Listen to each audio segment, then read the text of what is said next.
So you see, even just with the pumpkins, there's such a wide choice from what you can eat. And yeah, I'm sure there's a lot that you can do with this type of pumpkins. You can cook them whole, you can cut them, you can mix them with some other stuff. These are the different types of pumpkins you have, and you can see how big these ones are. I mean, can you imagine having to cook this pumpkin if you had a feast? Whether you had 40 people, you could feed them from just that one pumpkin.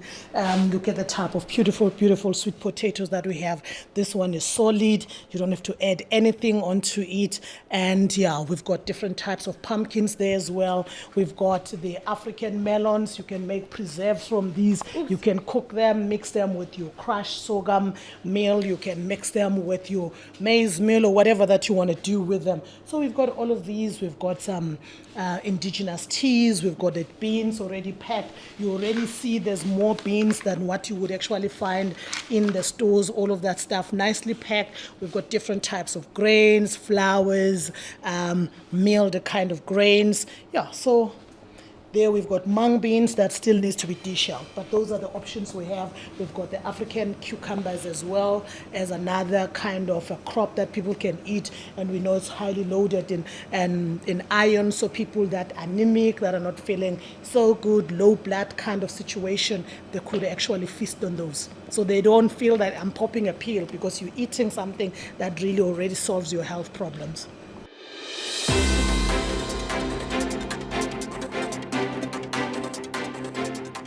Welcome back to Africa Science Focus, the weekly science and development show from SciDevNet. I'm Ogechi Ekeanyo. You are just listening to Siphiwe Sithole, a farmer and managing director at the African Marmalade, an agribusiness involved in growing indigenous African crops using only local seed varieties. In this episode of our Science Explained series, we will look at the significance of indigenous crops and local seeds in farming in the sub-Saharan Africa region. Agricultural researchers say that local crops hold immense potential because they are naturally suited to thrive in Africa's diverse climate.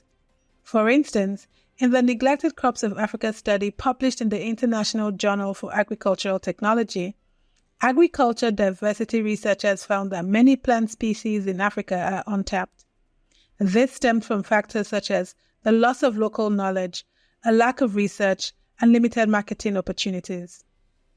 In another study, titled Bringing Back Neglected Crops, a Food and Climate Solution for Africa, the food researchers say reviving forgotten local crops is key to addressing sub-Saharan Africa's food insecurity challenges amidst the changing climate conditions. Our reporter, Elna Schütz, speaks to Siphiwe on why local crops are an essential way out of the food insecurity challenges in Africa. I'm standing in between sunflowers and vegetable patches on the African Marmalade farm, just outside of Johannesburg, South Africa. It's peaceful here under the trees with birds chirping, but inside the buildings, there is a flurry of workers carrying melons, pumpkins, and beans of all kinds of colors and shapes. In fact, many of them look different to what you might see in a standard supermarket. And that is important. I'm about to talk to the farmer, Siphiwe Sithole, about why the kinds of seeds she uses and teaches others to use matter. So tell me, what is African Marmalade? What does it do? African Marmalade is an agribusiness. We are involved in growing indigenous African crops and some of what we would call heritage food or crops that have already been kind of localized. We also produce and propagate seeds, and we call ourselves seed guardians. We distribute a lot of indigenous, healthy, nutrient-dense food items to different customers. We also train other businesses that want to grow the sustainable way of growing food. We also assist people in mechanization, trying to actually grow the scale of their agricultural businesses. So why don't you, you call yourself a seed guardian, why don't you plant the same vegetables I see in every supermarket?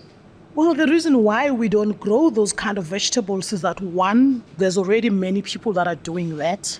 Two, a lot of these vegetables, which we can call exotic or Western or modern vegetables, they tend to be non-indigenous. They therefore guzzle quite a lot of water. They take quite a lot of effort to grow. They also attract a number of pests because they have not been domesticated. So you're growing something that was meant to grow in Western Europe or in the Mediterranean, and you're growing it in a subtropical region. So obviously that is going to be grown with a lot of effort. So when we grow our own indigenous crops, first of all is that we are being kind to our soil, because those crops are adaptable to that kind of an environment. They grow with ease. That's why a lot of them end up being called wild, because they just grow there on their own. You could walk around and find amaranth. You're gonna go find blackjack and whatever other stuff. You African melons and cucumbers. They just grow there in the wild. You don't need to water them. You do not have to look after them. You don't have to prune them. You just find them. Nature gives you the stuff in abundance. So when you grow this, first of all, it means that it's an effortless way of growing food. It takes less effort from you. You can provide for your family. You're being kind to the environment. You're also not taking a lot of water. But beyond that, research and studies have shown that these far outweigh the nutritional value of a lot of their modern or popular vegetables. And that is why we've got to do that, because in this country and in this region, we've got far more poor people than we have affluent people or even middle class, meaning that the poor people they probably go on 1 or 2 meals a day as opposed to the regular 3. So you need to make sure that whether you're going to have 500 grams of food, it better be good. It better be healthy. It's got to feed your body. It's got to nourish you. It's got to be your medicine as well. So we need to get sure that people are eating their own medicine. Lastly is that South Africa as a country, it is a vitamin A and an iron deficient country. So when we promote these indigenous crops, we are making sure that people are getting medicine or the relevant nutrients that they need, because otherwise our healthcare system is going to be bloated, because now somebody has had the 3 meals a day, they still need to get certain supplements which they really cannot afford. Many times, even if you've been prescribed to get these, if you are relying on government supply, you might go to the clinic and find that they're actually out of stock. We've seen it during COVID, how many people defaulted from their medicine because when they went there was no supply, and then there's sudden, and also their earning powers have been reduced. So they didn't even have the money to say, I can actually go to a chemist and buy this thing myself. According to the Food and Agricultural Organization, in sub-Saharan Africa, over 80% of sub-Saharan Africa's cropland is owned by smallholders. However, climate change makes farming harder for these farmers. Mariam Mayet, who is the Executive Director of the African Centre for Biodiversity, talks about what farming is like in Africa. Now, traditionally, African farmers have saved, swapped, and bred seeds to suit local conditions.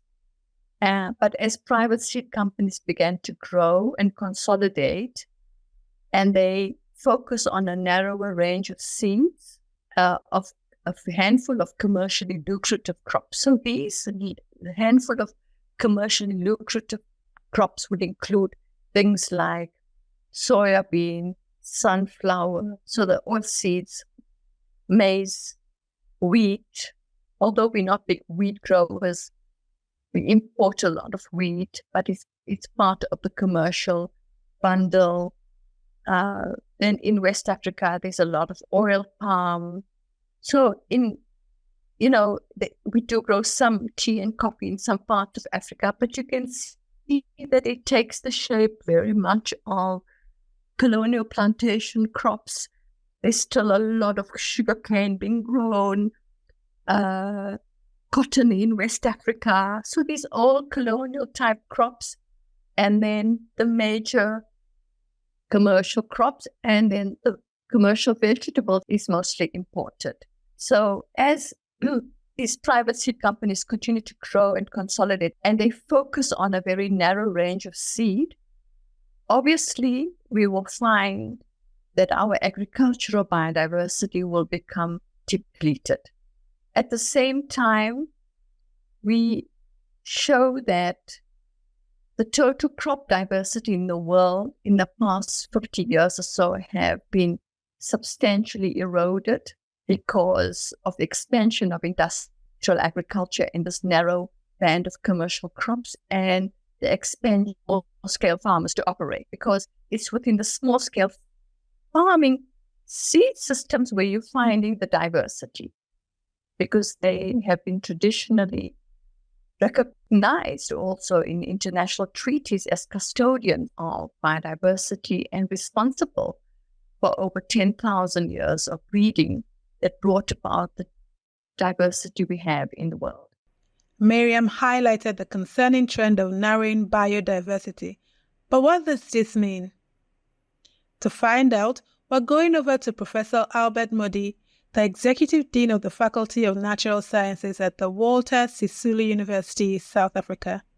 Research shows that over time, we have focused on a few crop species that feed the world, mainly because of the technology that we use to increase the manipulation of these crop species so that they can be amenable to domestication. Remember, before there was agriculture as it is known from the scientific perspective, there were attempts for us to access food. And at that time, it was not called agriculture. It was a social process that became an economic process of identifying usable plants in the world. So at that time, with thousands of species to choose from in the wild. But of course, because we had to have some of them closer to us, we selected those that are going to be easy for us to keep the seeds off, store the seeds for long, or as long as possible as we are migrating from one place to another. And when we plant them, our wish was that they will reproduce what we know. So the challenge was that as you move seeds from one environmental condition to another, or one environmental climate to another, the performance of that seed would vary depending on the environmental conditions where you find it.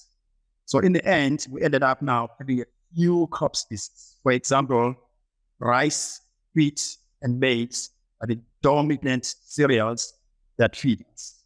And then we've got potato and other vegetables that are widespread. But in terms of the major food sources, we've got these three cereals that are dominating. And so we were challenged now where the majority of what was called the genetic material, germplasm, is sitting in the hands of a few people who have the technology to manipulate these crops so that they can do what we want them to do in a wide range of environmental conditions. And that excludes the majority of people from actually owning the seeds as such, because they have to rely on people who are selling these seeds. This lack of diversity, how does it affect those people, whether that's their health, their economies? What are the larger effects? I think the first thing that I should say is that, yes, we say there's lack of diversity, but we can also argue that there is diversity. The lack of diversity is caused by the fact that we have commercialized seed access and pushed the genetically modified crops as the main source of food, while we ignore the existing biodiversity of non-commercialized edible crops. So the effect of this has been that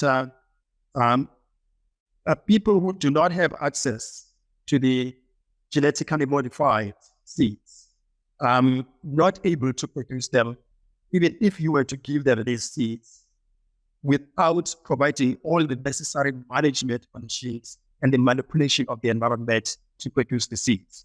So it is pushing the large number of people who have no access to facilities, tools, equipment, and knowledge to poverty.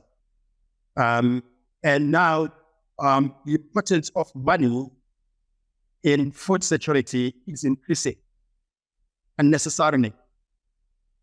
So you are now making poor people who have no access to their own seeds, no access to money, rely on having to buy its food from supermarkets instead of them having to go side of their foods. And the consequence then is that even when they buy their own foods, they will mainly buy those that are rich in carbohydrates, because those are the ones that are relatively cheap, and they are the staple foods.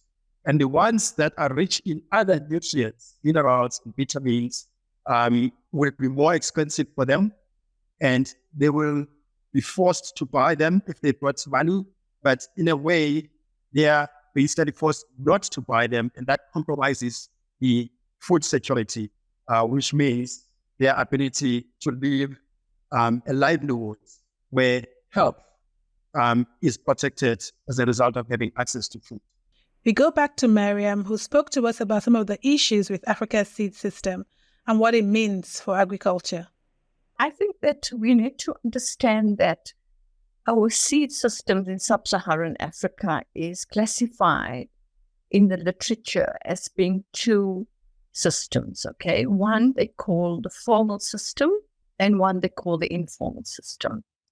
Although we have pioneered a new discourse and new terminology, and we have shifted the thinking away from informal seed systems to one that is called farmer managed seed systems. So in majority of the countries on the continent, there's a significant degree of separateness between the two systems, but also an integration.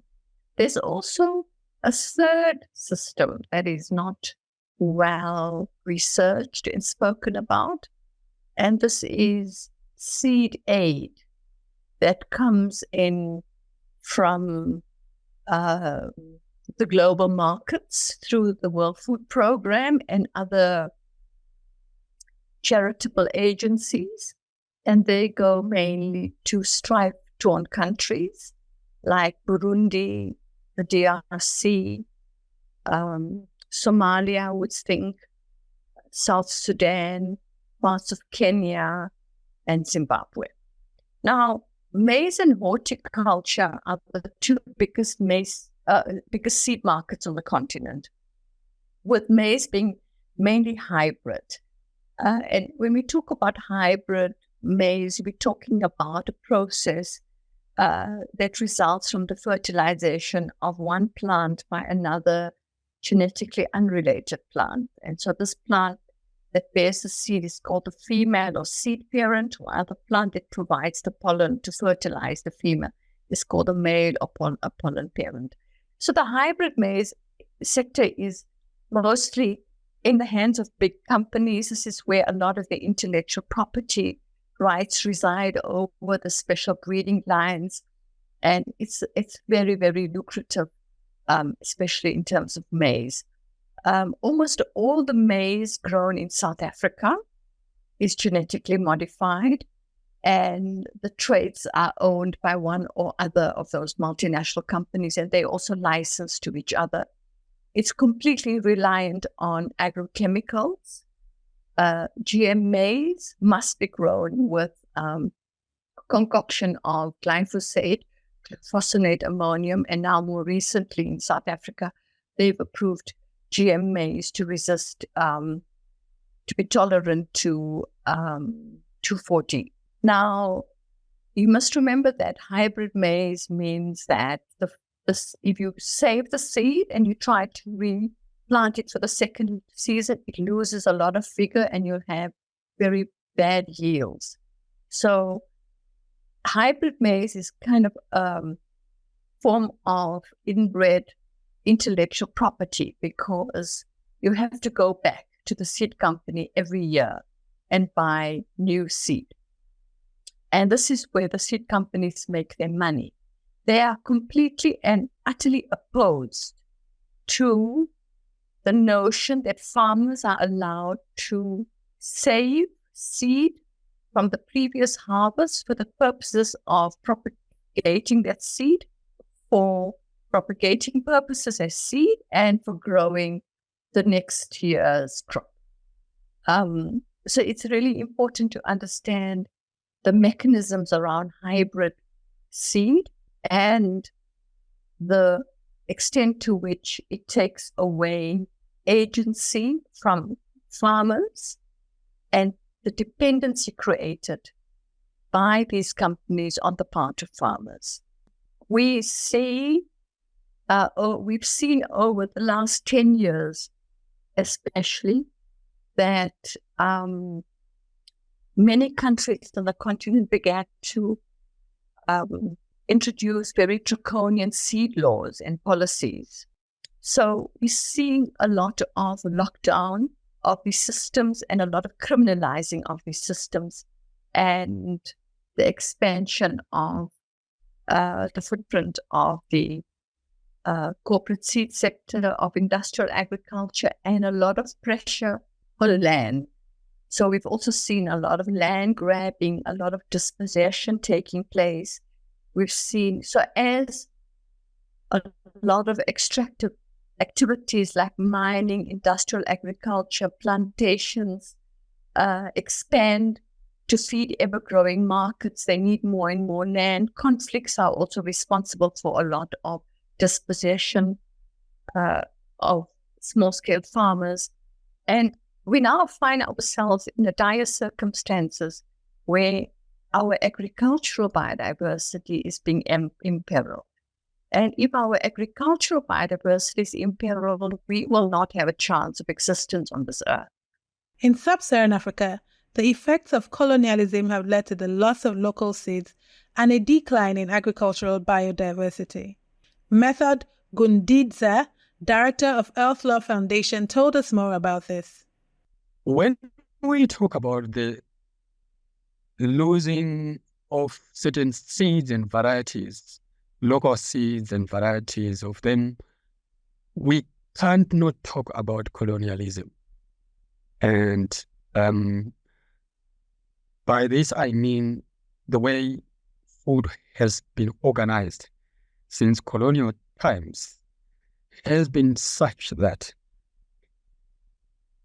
there has been a discouragement of communities actually growing their own local seed varieties, which did not require them to go to the shops to buy.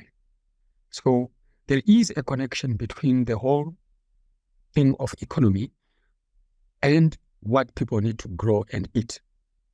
I'll give you an example of maize hybrid and GMO seeds that are promoted through government programs and even through some local non-government organizations and non-profit organizations.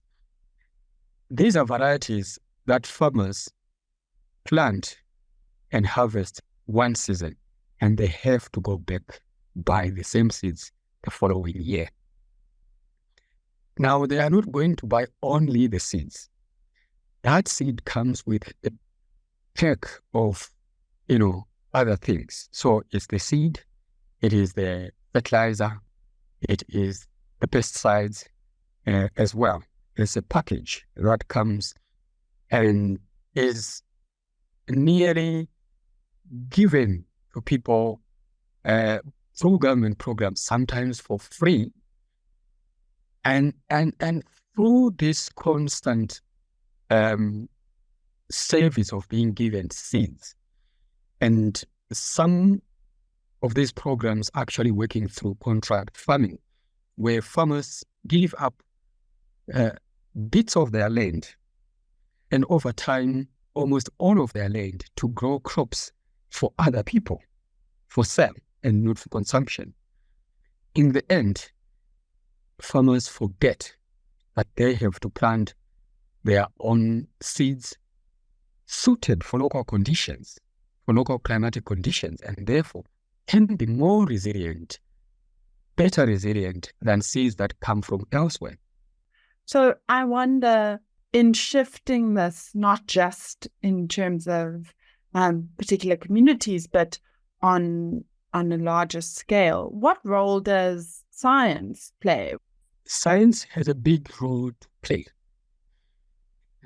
Why I think it is because when we look at science in the way it is taught in school, and And I have to say that I think that indigenous knowledge systems are also a form of science, which isn't taught in school, which our children aren't exposed to it.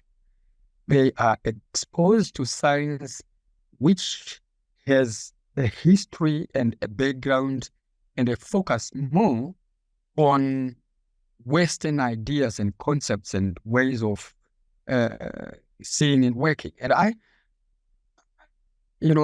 think that science hasn't focused more on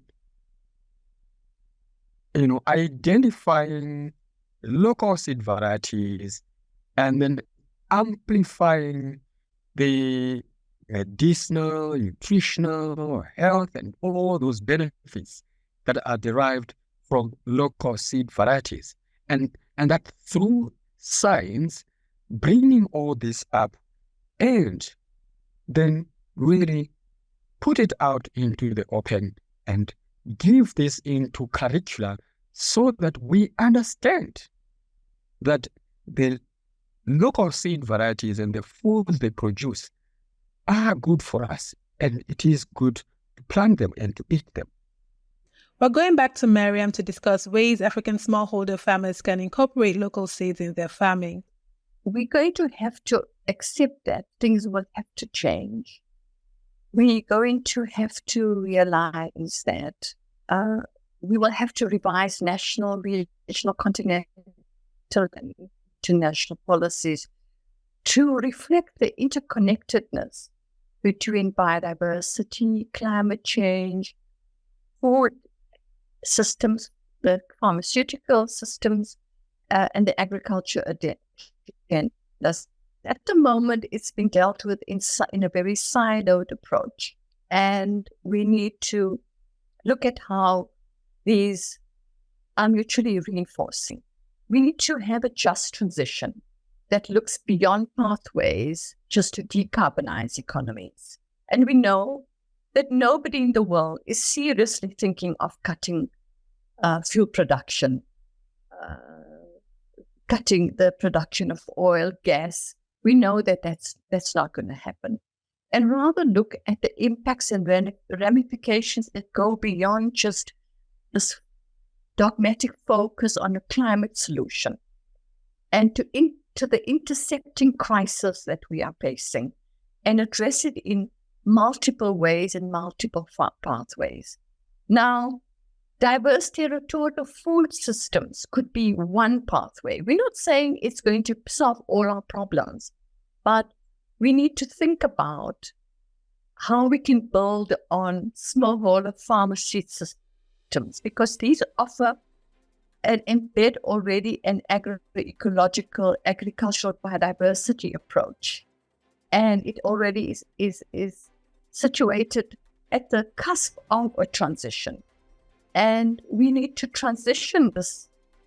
We need to situate such a transition within real transformative systems changes that do not feed off our own existence and destroy our own existence in an endless growth, accumulation, and private appropriation of surplus paradigm. Because nature is finite, and we have only so much time to ensure that we live on this earth in harmony with nature and not in a destructive way, so that we can at least leave something for future generations. That's all from us at Science Explained today. If you want to find out more, head to the SciDevNet website. That's www.scidev.net. Today's show was produced by Alice Hurst, with editing by Ogechi Kianyo and Titilope Fadare, and hosting by me, Ogechi Kianyo. Today's reporter was Elna Schütz. Until next time, goodbye.